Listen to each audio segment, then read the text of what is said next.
Bienvenue dans cette nouvelle édition du QG Weekend. Voici les titres de l'actualité. Au Burkina Faso, 6 mois après sa mise en place, l'heure est au bilan pour la CODER, la Coalition pour la démocratie et la réconciliation nationale. Un bilan d'action jugé positif jusqu'ici par ses membres. En République démocratique du Congo, la SENCO dénonce la persistance de la crise politique. Les évêques estiment que la désignation du Premier ministre Bruno Tshibala est une entorse à l'accord du 31 décembre 2016 et ne contribue pas à apaiser les tensions. Et puis, toujours en République démocratique du Congo, les autorités ont levé les mesures interdisant l'importation des véhicules de plus de 10 ans. Ce décret est censé booster les activités dans les différents ports du pays.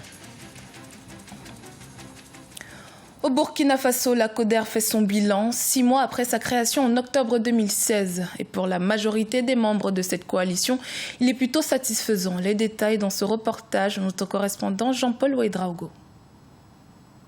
6 mois après la création de la CODER, l'heure est au bilan pour ses membres.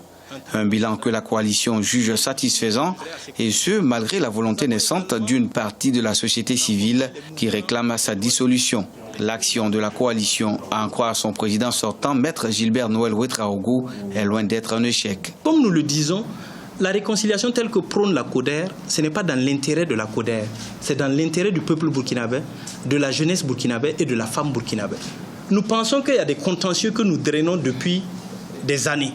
Et il est temps que nous puissions évacuer courageusement ces contentieux-là. Après avoir rencontré les anciens chefs d'État, à l'exception de Isaac Zida, les plus hautes autorités du pays et diverses organisations, la réconciliation reste désormais une question purement politique selon la coalition. Loin de vouloir se substituer au Haut Conseil pour la réconciliation et l'unité nationale, la CODER dit croire en ses offres qui sont la justice, la relance de l'économie et la sauvegarde de la démocratie.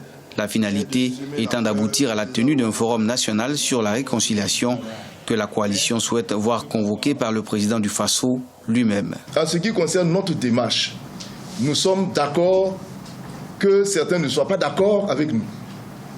C'est ça la démocratie. Je pense qu'il faut qu'on analyse les choses de cette façon et qu'on se dise que la démocratie est un État dans lequel nous devons tous et chacun cultiver l'esprit démocratique. Depuis sa création en octobre 2016, 2 présidents se sont succédés à la tête de la coalition. Maître Gilbert Noël a succédé à la présidence de Ablassé Ouedraogo le 19 janvier 2017, 3 mois après que celui-ci l'ait dirigé. Le jeudi 20 avril 2017, c'est Rasmané Ouedraogo, président de la nouvelle alliance du Faso, NAFA, qui tient désormais les rênes de l'organisation. En République démocratique du Congo, la conférence épiscopale nationale manifeste son mécontentement concernant le climat politique délétère qui règne dans le pays. Pour les évêques, la désignation du Premier ministre Bruno Tshibala est une entorse à l'accord du 31 décembre 2016. Une déclaration qui alimente davantage les discussions autour de cette nomination. Deogracias Podo.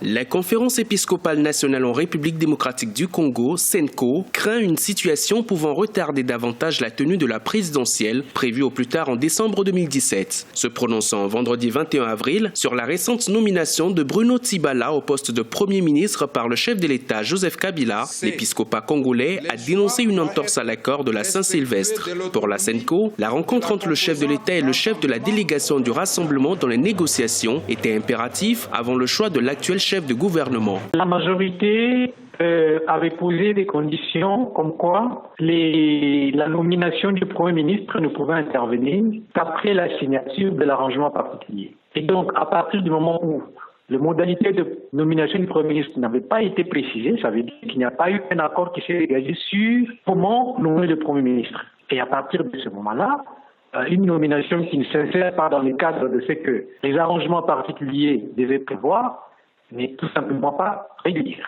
Je crois que c'est là qui fonde la position de la SENCO. Selon les termes de l'accord politique du 31 décembre 2016, le président Joseph Kabila devait rencontrer Félix Tshisekedi, qui a pris les rênes du Rassemblement en sa qualité de chef des négociateurs de l'opposition. La rencontre n'a jamais eu lieu, mais Bruno Tshibala a été nommé. La SENCO se plaint aujourd'hui de la léthargie concernant la décrispation politique convenue lors des négociations directes. La mission de la SENCO, la mission des bons offices, a pris fin. Aujourd'hui, il est clair, aucun Premier ministre, il est difficile pour un Premier ministre d'avoir l'unanimité de toute l'opposition, de tous les individus membres de l'opposition. Chacun est libre d'évaluer, d'apprécier la compétence, la popularité du Premier ministre. Mais il est Premier ministre désigné et nommé conformément au processus mis en place par l'accord. Bruno Tibala a été nommé Premier ministre le 7 avril 2017, quelques jours après avoir été exclu du rassemblement de l'opposition. Pour de nombreux Congolais, sa nomination traduit la persistance de la crise et le refus des différents acteurs d'œuvrer pour un dénouement pacifique.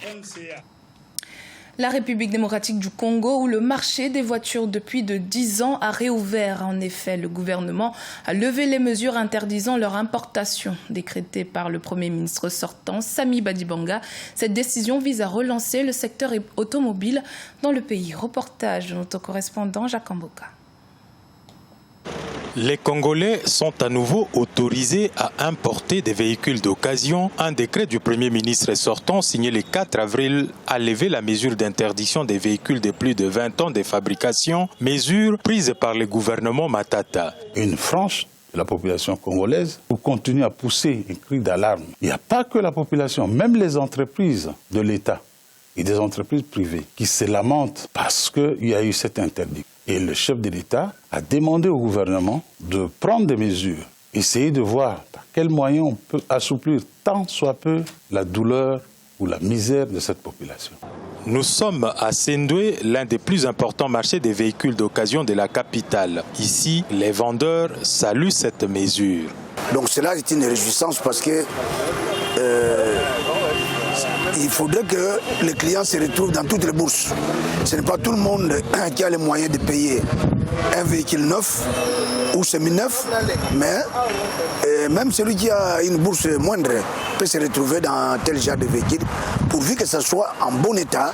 La RDC n'étant pas une poubelle où tout véhicule sans condition peut rouler sans garantie sécuritaire et respect environnemental, cette décision doit être accompagnée de mesures d'encadrement assurant le contrôle technique des véhicules importés. Tout véhicule d'occasion à importer en République démocratique du Congo doivent impérativement, je dis bien impérativement, présenter un certificat de contrôle technique du pays de provenance, délivré par une agence agréée par le gouvernement. L'interdiction d'importation des véhicules d'occasion de plus de 20 ans a ouvert l'axe d'importation des véhicules avec volant à droite en provenance d'Asie qui ont inondé la ville-province de Kinshasa, mais aussi plusieurs villes du pays. La nouvelle mesure pourrait booster l'activité dans les principaux ports du pays, notamment celui de Matadi et Boma, où tout tourne au ralenti depuis environ 4 ans.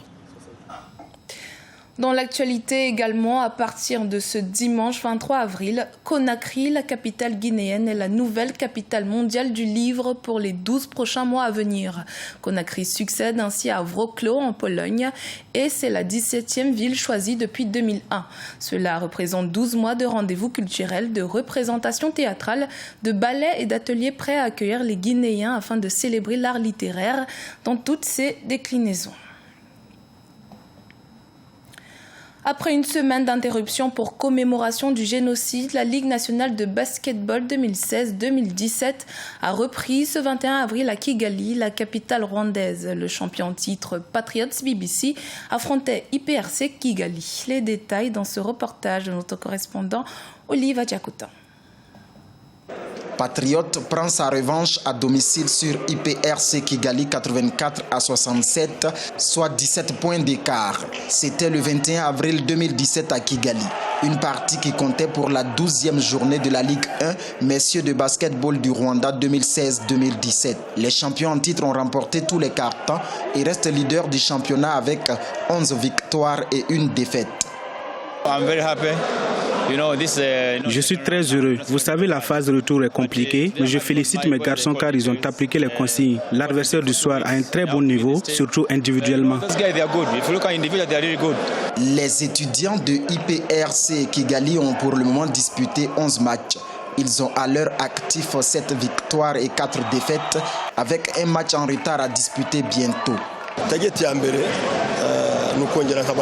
C'est mon devoir de remobiliser mes poulets pour que l'équipe rebondisse dans les prochains matchs. J'ai confiance car on a toujours su se relever après une défaite. Notons que la sélection nationale masculine senior de basketball du Rwanda a été repêchée pour prendre part à l'Afrobasket, désormais prévu du 19 au 31 août 2017 en Angola.